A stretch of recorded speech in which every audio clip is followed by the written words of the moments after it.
한때 금성은 지구처럼 푸른 바다와 따뜻한 기후를 가진 행성이었을지도 모릅니다.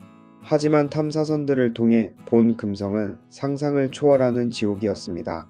과연 인간이 이 지옥 같은 행성을 지구처럼 바꿀 수 있을까요?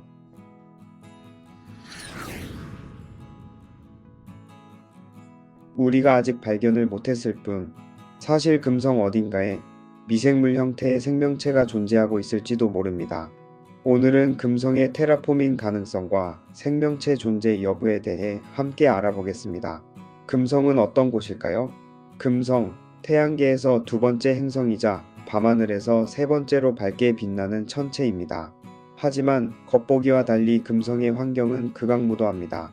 평균 온도는 450도로 이 정도면 나비 녹을 정도입니다. 기압은 지구의 92배로 고밀도의 대기를 가집니다. 이는 지구 해수면 밑으로 800m 깊이의 압력과 같습니다. 대기는 이산화탄소로 가득하고 황산 구름으로 덮여 있습니다. 이쯤 되면 왜 금성을 테라포밍하려는 걸까? 라는 생각이 들 수도 있는데요. 사실 금성은 지구와 크기와 중력이 비슷하고 과거엔 살기 좋은 환경이었을 가능성이 크기 때문입니다. 금성의 테라포밍은 과연 가능할까요? 과학자들은 금성을 지구처럼 바꿀 방법을 고민해 왔습니다. 금성의 테라포밍은 천문학자 칼 세이건이 최초로 제안하였습니다.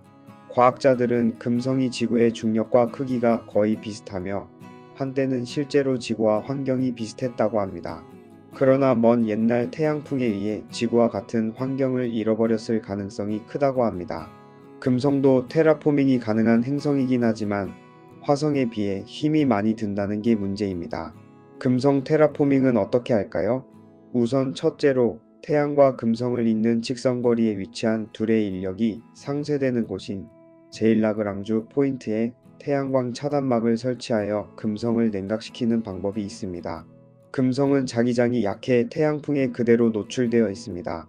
그렇기 때문에 무시무시한 태양풍을 막지 않으면 테라포밍을 해봤자 수포로 돌아가기 십상입니다. 금성의 자기장을 생성하게 할 방법도 있지만 금성의 자기장을 생성하게 하려면 위성이 있어야 합니다. 제일 큰 문제는 위성을 어디서 가져오는가입니다. 대략 목성의 유로파나 2호 정도의 크기여야만 자기장이 지구 정도로 생성되고 금성의 자전 속도 역시 높일 수 있기 때문입니다. 거리만을 생각한다면 수성을 가지고 오는 방법도 있습니다. 자전 속도를 바꾸려면 거대한 크기의 소행성을 컨트롤하여 적절한 각도로 충돌시켜서 자전을 하도록 하는 방법이 있는데 소행성의 질량을 생각하면 지금 기술로는 불가능하고 설령 가능하다고 해도 충돌 후 최소 수십만 년은 행성이 불바다가 되어서 시간까지 조절 가능한 공상과학 수준의 기술력이 없으면 이 방법 또한 쉽지만은 않습니다. 태양빛을 가릴 만큼 커다란 차단막을 설치하는 것도 매우 힘들지만 수시로 지나다니는 우주 천체들을 방어할 만한 강한 소재가 아직은 없습니다. 또한 외부에서 금성으로 물을 공급하여 뜨거운 금성을 식히는 방법도 생각해 볼 만합니다. 그러나 매우 건조한 금성에 쏟아부을 엄청난 양의 물을 어디서 구하고 어떻게 공급하냐는 게 난관입니다. 그것에 대한 방법 중 하나로 목성과 토성의 고리에 있는 얼음을 대량으로 수송해 쏟아붓는 방법과 목성이나 토성의 얼음으로 된 위성을 가져오는 방법이 제시되고 있지만 현재로서는 실현 가능한 방법인지는 의문입니다. 또 다른 방법으로는 미생물을 이용해 대기를 변화시키는 방법을 생각했습니다. 하지만 탐사선의 탐사 결과 금성의 환경이 생각보다 훨씬 더 극단적이라는 사실이 밝혀지면서 이 계획은 사실상 불가능한 것으로 판명되었습니다. 그렇다면 이러한 방법은 어떨까요? 눈높이를 낮춰 만약 스타워즈의 베스핀과 같은 공중도시를 지을 수 있다면 테라포밍 없이 금성에서 살 수 있을지도 모릅니다. 이를 실제적으로 실현한다고 가정했을 때 지구와 비교해보자면 기압은 지구 수준이며 온도도 40도에서 80도 수준입니다. 금성의 지표면이 아닌 공중에 도시를 건설하는 방법입니다. 지표면이 아닌 대기 중에 떠있는 도시를 만들어 거주하는 방법인데요. 이는 실제적인 프로젝트인 나사의 HAVOC 프로젝트가 있습니다. 나사가 실제적으로 프로젝트를 구성했다는 것은 실현 가능성이 있기 때문이지 않을까요? 그러나 나사 프로그램 중 대부분이 예산 부족으로 폐기되고 있는 실정입니다. 나사의 예산이 확보되어서 연구와 개발을 통해 금성 이주가 가능해지길 바라봅니다. 금성, 낙관적 시선. 2014년 연구에 따르면 굳이 금성의 자전 속도를 빠르게 만들 필요는 없다고 합니다. 정확히 말하자면 현재 금성의 자전 속도가 느려진 이유는 주로 두꺼운 대기에 의한 것인데, 테라포밍 도중 어차피 대기를 지구와 비슷한 형태로 바꿀 것이므로 최종적으로는 자전 속도가 빨라지게 됩니다. 이 경우 하루가 지구 기준 116.751, 밤낮으로 각각 58일 정도로 줄어듭니다. 여전히 느리긴 하지만 무려 절반으로 줄어든 셈입니다. 오히려 금성의 자전 속도는 건드리지 않는 편이 좋은데, 태양을 바라보는 면에 두터운 구름이 형성되어 행성의 반사율을 높여 표면 온도를 낮추는 효과가 있기 때문입니다. 표면 온도가 아무리 높아도 섭씨 35도까지 올라가며 이 느린 자전 속도에 의해 계절이 발생합니다. 낮은 구름이 가득 차고 하루 종일 비가 내리는 따뜻하고 습한 날씨가 밤에는 눈보라가 휘몰아치는 춥고 건조한 날씨가 형성될 것이라고 합니다. 그 사이의 경계는 지구와 완벽하게 같은 환경과 굉장히 온화한 기후를 가질 것입니다. 또한 금성은 충분히 자기장을 형성할 수 있지만 결론적으로는 표면 온도가 너무 높기 때문에 자기장이 일어나지 않은 것입니다. 결국 그 두터운 대기의 상당 부분을 줄이고 물만 충분히 부어준다면 화성보다도 테라포밍이 쉬울 수 있습니다. 지구와 비교하여 금성의 자기장 형성이 생기지 않는 이유를 자세히 말하자면, 지구는 표면 온도가 낮아 내부에 열이 방출되면서 대류가 발생해 자기장이 형성되는데, 금성 같은 경우에는 표면 온도가 너무 높기 때문에 열이 내부에서만 머물러 대류 현상이 발생하지 않는 것입니다. 핵이 식어버린 게 아닌 이상 금성도 자기장이 발생할 수 있습니다. 그러나 지구에 비교해 현저히 약한 자기장이 형성될 것입니다. 금성에서 생명체가 발견될 가능성. 2020년 과학자들은 금성의 대기에서 포스핀 가스를 발견했다고 발표했습니다. 포스핀은 지구에서 주로 미생물이 만들어내는 물질이기 때문에 금성에 생명체가 존재하는 것 아니냐는 논란이 일었습니다. 물론 단순한 화학 반응일 가능성도 남아 있습니다. 게다가 이후 연구에서 포스핀 검출이 오류일 수도 있다는 반론도 제기되었죠. 하지만 분명한 건 금성의 대기에서 우리가 예상하지 못한 무언가가 일어나고 있다는 것입니다.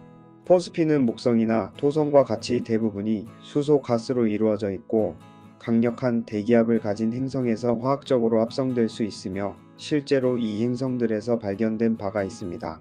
하지만 금성은 그런 대형 가스 행성들과 달리 수소도 풍부하지 않고 대기압도 충분히 높지 않습니다.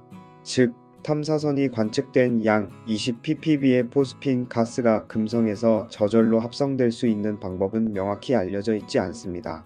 반면에 지구 역시도 금성과 비슷한 크기지만 지구상의 미생물들이 생물학적인 반응을 통해 포스핀을 합성해내서 대기 중 일정량이 존재하는 것으로 알려져 있습니다. 따라서 이번 발견은 우리가 전혀 모르는 방식으로 금성의 대기 환경에서 포스핀을 합성해낼 수 있는 경로가 존재하거나 또는 지구상의 미생물과 유사한 것이 금성의 대기에 존재한다는 것을 알 수 있습니다. 금성의 표면은 극단적인 온실 효과로 인해 최고 섭씨 482도입니다. 따라서 생명체의 존재 가능성이 다른 행성들과 위성들보다 낮습니다. 일단 금성의 지표와 대기에서는 유황이 다량 함유되어 있는데, 유황은 지구 생명체의 단백질을 녹여버리기 때문에 금성에 생명체가 존재한다고 해도 지구의 것과는 상당히 다른 구성으로 이루어져 있을 것이라고 추정됩니다. 이런 이유 때문에 실제로 포스핀 가스의 존재 가능성을 밝힌 연구팀도 이게 오류가 아닌지 확인하는 데 1년 이상 걸렸고 그 이후에 발표했다고 합니다. 미래에 계획되는 생명체 탐사 미션은 화성이나 목성의 위성인 유로파, 토성의 위성인 타이탄 등을 우선시하고 있었으나 금성 탐사 미션이 성공적으로 완료된 결과로 인해 금성의 우선순위가 더 높아질지 기대해 봅니다. 과거 한때 금성도 지구처럼 생명이 태어났으나 온실 효과가 진행되면서 지표면의 생물은 멸종하고 대기 중의 미생물이 변한 환경에 적응해서 대기 순환에 따라 흘러다니며 포스핀을 합성하며 살아가고 있다는 주장도 있습니다. 해당 논문에 따르면 발견된 포스핀은 금성 대기층 중 상공 50km에서 60km 지점에 존재하며 이곳은 섭씨 400도 90기압을 넘어서는 지표면과는 달리 대기압과 온도가 지구 표면과 매우 유사하다 발표하고 있습니다. 비록 화학적 조성은 완전히 다르지만 비교적 호의적인 환경을 생각하면 아주 가능성이 없는 이야기는 아닙니다. 다만 모든 연구자들이 데이터만으로 실제 포스핀의 존재를 확인하는데 충분하다고 동의하고 있는 것은 아니며, 해당 연구팀은 후속 작업으로 더 넓은 범위의 스펙트럼선을 확인하여 현재 검출된 신호가 실제 포스핀에서 온 것임을 추가 확인 중에 있습니다. 한편 검출된 양의 포스핀의 존재를 믿는다고 가정해도 그것이 생명체에 의한 것이라는 추론의 회의적인 연구자들도 있습니다.